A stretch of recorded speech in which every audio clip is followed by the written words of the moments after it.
پھر دن ہوا،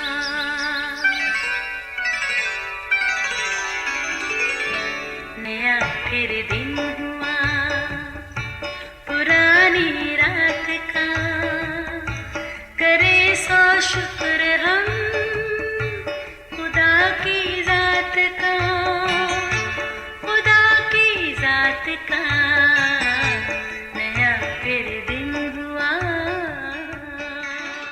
آج کی آیت ان تینوں میں سے اس شخص کا جو ڈاکوں میں گر گیا تھا تیری دانست میں کون پڑوسی ٹھہرا؟ اس نے کہا وہ جس نے اس پر رحم کیا۔ یسوع نے اسے کہا جا تو بھی ایسا ہی کر۔ لوکا 10 باب 36ویں اور 37ویں آیت۔ عزیزو، سادھو سندر سنگھ نے جب سے خداوند یسوع کو اپنا شخصی نجات دہندہ قبول کیا، خدا نے اسے اپنی خاص خدمت کے لیے چن لیا تھا۔ وہ اکثر طویل پیدل سفر کر کے آس پاس کے علاقوں میں جاتے اور لوگوں میں یسوع کی نجات دہندہ کا پرچار کرتے۔ ایک دن وہ اپنے ایک ساتھی کے ہمراہ برف پوش پہاڑی سے گزر رہے تھے کہ اس دوران انہوں نے برف میں ڈھکے ایک آدمی کو دیکھا۔ انہوں نے اس کا بغور معائنہ کیا۔ اوہ بیچارہ!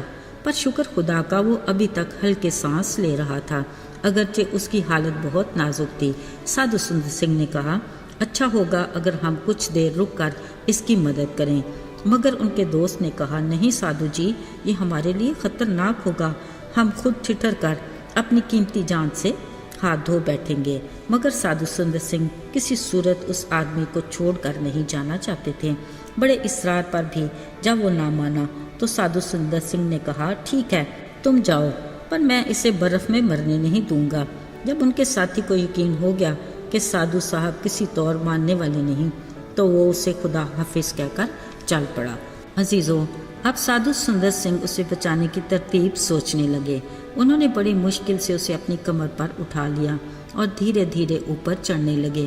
اچانک سادھو جی نے محسوس کیا کہ اس برف میں جمے آدمی کے جسم میں کچھ حرکت شروع ہوئی۔ اصل میں چلتے چلتے سادھو جی کے جسم کی گرمائش سے اس کا جسم بھی گرم ہو کر ٹھیک ہو گیا۔ اب وہ بھی چلنے کے قابل ہو گیا جبکہ وہ بلندی پر چڑھ رہے تھے۔ اچھی بات یہ کہ وہ دونوں ایک دوسرے کو تسلی اور سہارا دیتے رہے۔ جو ہی وہ کچھ آگے بڑھے، اچانک انہوں نے ایک اور شخص کو برف میں پڑے دیکھا۔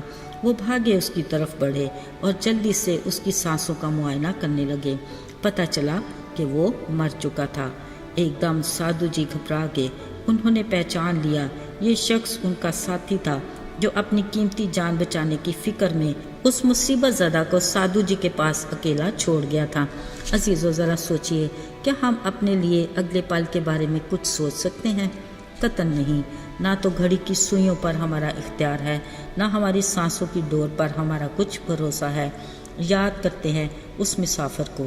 کیا اس شخص کو علم تھا کہ یرو کے سفر میں اس کے ساتھ کیا حادثہ پیش آنے والا ہے؟ عزیزو، وہ شخص اچھے موڈ میں اپنے کسی ضروری کام سے جا رہا تھا کہ اچانک گھات میں بیٹھے ڈاکوؤں نے اسے گھیر لیا اور اسے لوٹا۔ مسافت کے دوران انہوں نے مسافر کو مارا اور ادموا چھوڑ دیا۔ اب وہ بے سہارا مصیبت میں پڑا، نا امید ہو چکا تھا۔ اچانک ایک مذہبی رہنما وہاں سے گزرا۔ اس نے زمین پر پڑے اس شخص کو دیکھا، پھر ادھر ادھر کا جائزہ لیا۔ یقیناً اسے خود بھی خطرہ محسوس ہوا، لہٰذا اپنی قیمتی جان بچا کر جلد ہی چل پڑا۔ حیرت کی بات یہ ہے کہ ہیکل میں کھڑا ہو کر مذہبی اور اخلاقی تعلیم دینے والے کو ایک لمحے کے لیے بھی خیال نہ آیا کہ خداوند خدا نے فرمایا رحم کرو، تم پر بھی رحم کیا جائے گا۔ خیر، کچھ اور وقت گزرا تو ایک اور لاوی وہاں پہنچا۔ اس نے بھی راہ میں پڑے مصیبت زدہ کو دیکھا مگر فوراً ہی چل دیا۔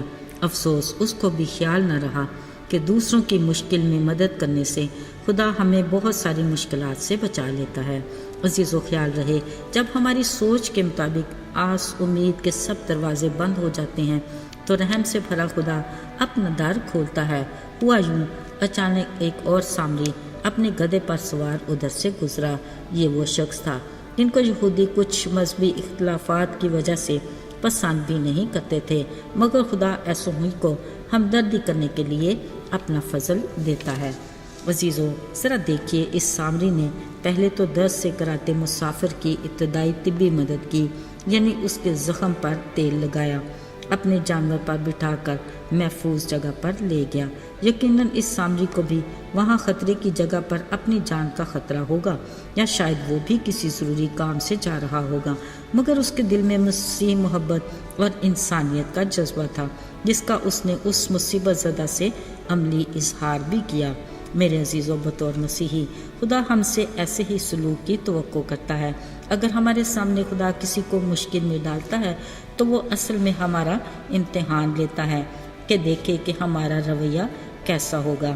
یاد رہے، کچھ بھی ہو، ہمیں ایسے موقع کو کسی صورت میں گنوانا نہیں چاہیے، بلکہ ہر ممکن کوشش یہ کرنی چاہیے کہ اس امتحان میں پورا اتریں، تاکہ اپنے باپ خدا کی خوشنودی کو حاصل کریں اور اس کی نگاہ میں مقبول ہوں۔ آئیے دعا کریں۔ آئے مہربان اور رحیم باپ، تو ہمارے لیے ہر بات، ہر معاملے میں بہترین مثال ہے۔ تو چاہتا ہے کہ تیرے لوگ تیرے نقش قدم پر چلیں اور تیرے ہم مزاج ہوں، تاکہ تیرے نام کی گواہی ہو اور آسمانی باپ کو جلال ملے۔ یسوع کے مبارک اور بابرکت نام میں مانگتے ہیں، آمین۔